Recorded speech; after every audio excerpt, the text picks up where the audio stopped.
নমস্কাৰ সকলোকে স্বাগতম জনাইছোঁ অন্য এক নতুন ভিডিঅ'ত। এইটো ভিডিঅ'ত আলোচনা কৰিম ঈশানোদয় স্কলাৰশ্বিপক লৈ।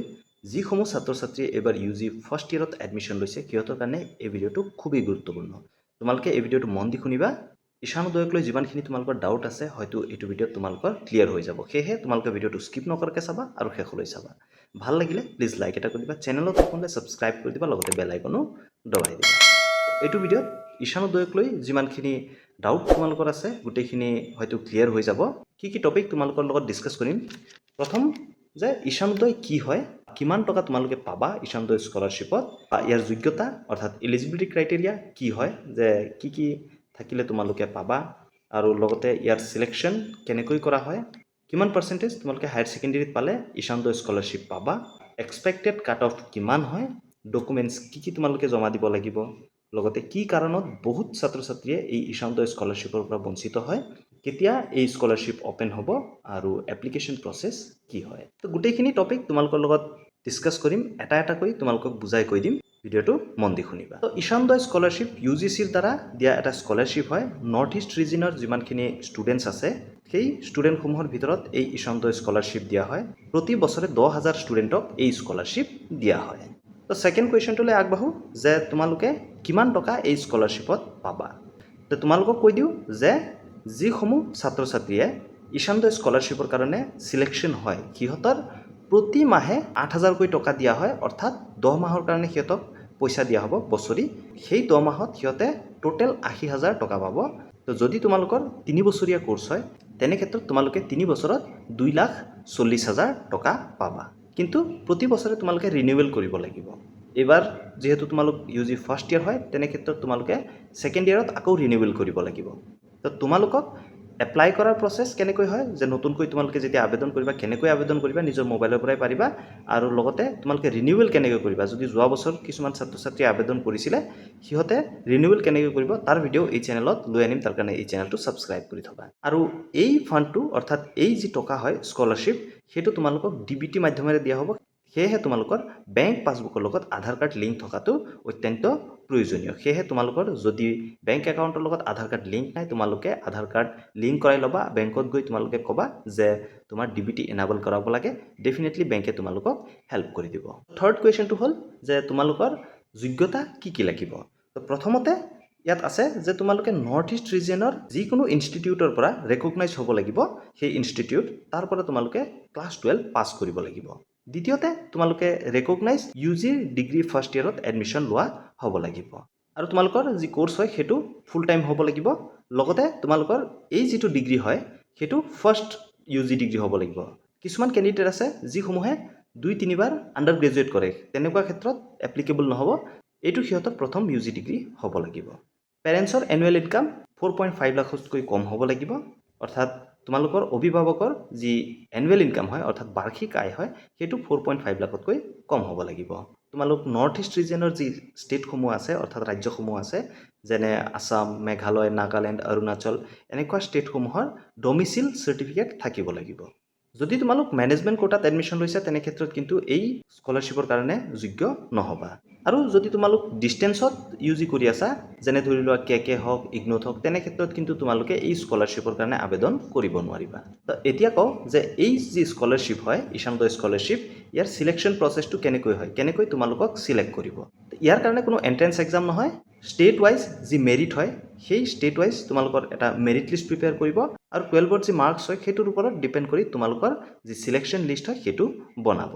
যদি ধৰি লোৱা দুটা কেণ্ডিডেটৰ ছেইম মাৰ্কছ হয় তেনে ক্ষেত্ৰত সিহঁতৰ ক্লাছ 10ৰ মাৰ্কছো চোৱা যাব, আৰু যদি ক্লাছ 10ৰ মাৰ্কছো যদি ছেইম হয়, হায়াৰ ছেকেণ্ডেৰীটো ছেইম হয় বা ক্লাছ 10ৰো যদি ছেইম হয় তেনে ক্ষেত্ৰত যোনজন অল্ডাৰ কেণ্ডিডেট হয় তেখেতকহে প্ৰেফাৰেঞ্চটো দিয়া যাব।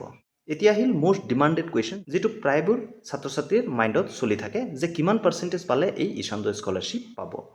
এই পইণ্টটো তোমালোকে মন দি শুনিবা যে কেনেকৈ ইয়াৰ চিলেকশ্যন প্ৰচেছ হয়। যে ক্লাছ 12ৰ যিখিনি পাৰ্চেণ্টেজ হয় সেইটো তোমালোকৰ ফিক্স নহয়, কাৰণ স্কলাৰশ্বিপৰ সংখ্যা সীমিত হয়।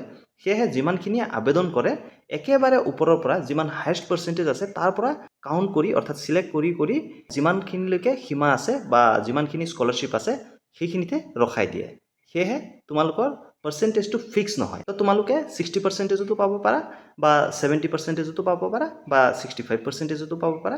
এতিয়া যিমানখিনি আবেদন কৰিব ঈশান উদয় স্কলাৰশ্বিপৰ কাৰণে সেই এপ্লিকেণ্টৰ নাম্বাৰৰ ওপৰত ডিপেণ্ড কৰিহে তোমালোকৰ যি চিলেকশ্যন হয় সেইটো হ'ব বা তোমালোকৰ যি কাট অফ হয় সেইটো আহিব।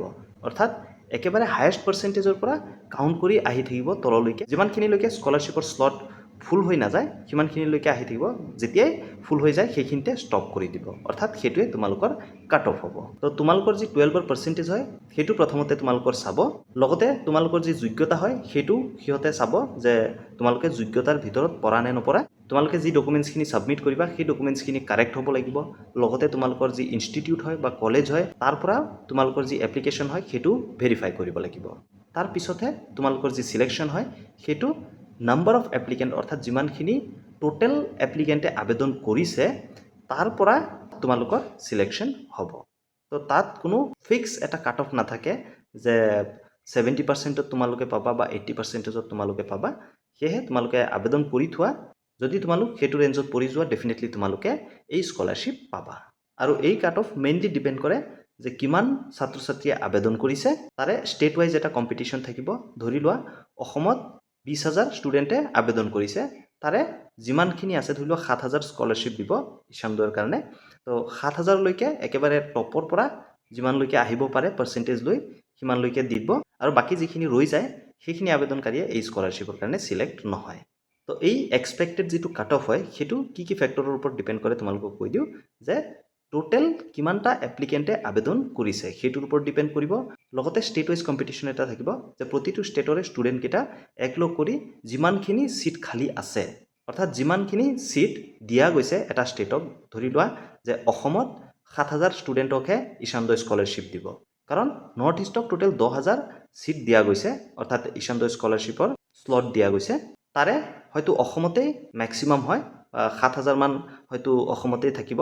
সেইটো একজেক্ট ফিক্স ফিগাৰ নহয়, কিন্তু তথাপিও 6,000ৰ পৰা 7,000ৰ ভিতৰত হয়তো থাকিব। যদি 20,000 ষ্টুডেণ্টে আবেদন কৰিছে অসমত, তেনে ক্ষেত্ৰত একেবাৰে টপ পাৰ্চেণ্টেজৰ পৰা কাউণ্ট কৰি আহি থাকিব। 7,000লৈকে যেতিয়া পাই যাব, ফিল হৈ যাব, তাৰ পিছৰখিনিক নিদিয়ে।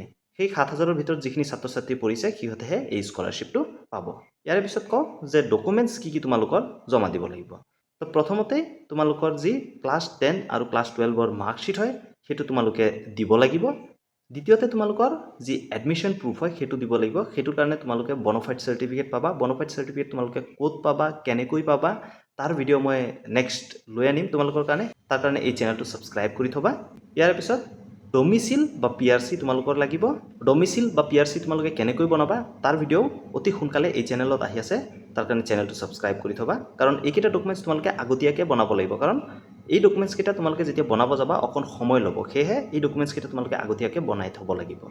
তাৰপিছত তোমালোকৰ এখন ইনকাম চাৰ্টিফিকেট লাগিব, আৰু ইনকাম চাৰ্টিফিকেটত তোমালোকৰ পেৰেণ্টছৰ যি ইনকাম হয় সেইটো 4.5 লাখতকৈ কম হ'ব লাগিব। ইয়াৰ পিছত তোমালোকৰ এখন আধাৰ কাৰ্ড লাগিব আৰু এখন বেংক পাছবুক লাগিব, যিটো আধাৰ কাৰ্ডৰ সৈতে লিংক থাকিব লাগিব, অৰ্থাৎ DBT এনাবল থাকিব লাগিব।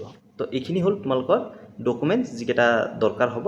ডকুমেণ্টছখিনি তোমালোকে আগতীয়াকৈ বনাই থ'ব লাগিব, কাৰণ সময় খুব কম হাতত। ডকুমেণ্টছখিনি তোমালোকে কেনেকৈ বনাবা তাৰ ভিডিঅ' মই অতি সোনকালে এই চেনেলত লৈ আনি আছোঁ, তাৰ কাৰণে এই চেনেলটোৰ লগত জড়িত থাকিবা। এতিয়া কওঁ যে বহুত ছাত্ৰ ছাত্ৰীয়ে এই স্কলাৰশ্বিপটো নাপায়, কি কি কাৰণ হ'ব পাৰে ৰিজেকশ্যনৰ।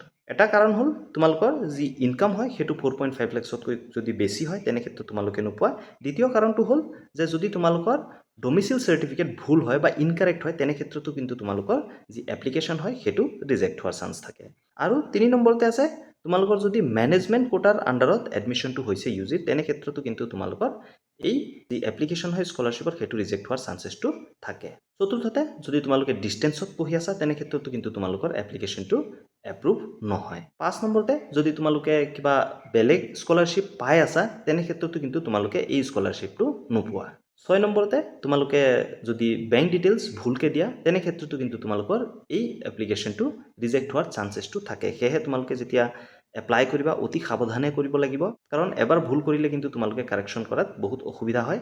সেয়েহে তোমালোকক কৈছোঁ যে যেতিয়া তোমালোকে আবেদন কৰিবা অতি সাৱধানেৰে আবেদন কৰিব লাগিব। মই ভিডিঅ' লৈ আনিম তোমালোকৰ কাৰণে যে কেনেকৈ তোমালোকে ষ্টেপ বাই ষ্টেপ এই স্কলাৰশ্বিপৰ কাৰণে আবেদন কৰিব পাৰিবা।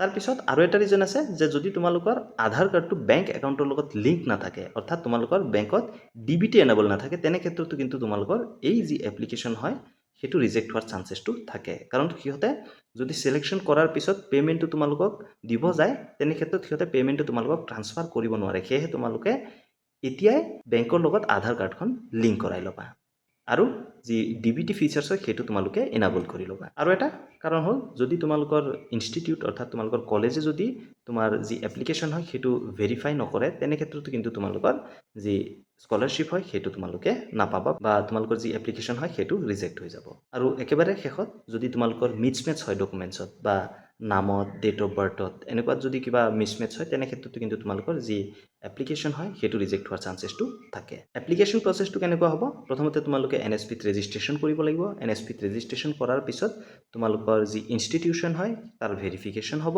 আৰু ইনষ্টিটিউশ্যন ভেৰিফিকেশ্যন হোৱাৰ পিছত তোমালোকৰ মিনিষ্ট্ৰী লেভেলত ভেৰিফিকেশ্যন হ'ব আৰু তাত ভেৰিফিকেশ্যন হোৱাৰ পিছত তোমালোকৰ চিলেকশ্যন লিষ্ট আহিব ইয়াৰ পিছত তোমালোকৰ যি পে'মেণ্ট হয় বা স্কলাৰশ্বিপ হয় সেইটো তোমালোকে বেংকৰ একাউণ্টত পাবা আৰু একেবাৰে শেষত কওঁ যে এই এপ্লিকেশ্যন কেতিয়া অ'পেন হ'ব এতিয়ালৈকে অফিচিয়েল কোনো নটিচ অহা নাই যেতিয়াই অফিচিয়েল নটিচ আহে তোমালোকক আমি এই চেনেলত ভিডিঅ'ৰ মাধ্যমেদি জনাই দিম তাৰ কাৰণে এই চেনেলটো ছাবস্ক্ৰাইব কৰি থবা লগতে আমাৰ ইনষ্টাগ্ৰাম পেজটো ফ'ল' কৰি থবা তাত আমি শ্বৰ্ট আপডেটবিলাক দি থাকোঁ তোমালোকে যদি ইনষ্টাগ্ৰাম ইউজ কৰা ডেফিনেটলি মই যেতিয়াই তাত পষ্ট দি দিওঁ তোমালোকে পাই যাবা যদি তোমালোকৰ মনত কিবা ডাউট আছে তোমালোকে কমেণ্ট ছেকশ্যনত সুধিবলৈ নাপাহৰিবা আৰু এই ভিডিঅ'টো তোমাৰ বন্ধু বান্ধৱী সকলোৰে লগত শ্বেয়াৰ কৰি দিবা ধন্যবাদ জয় অসম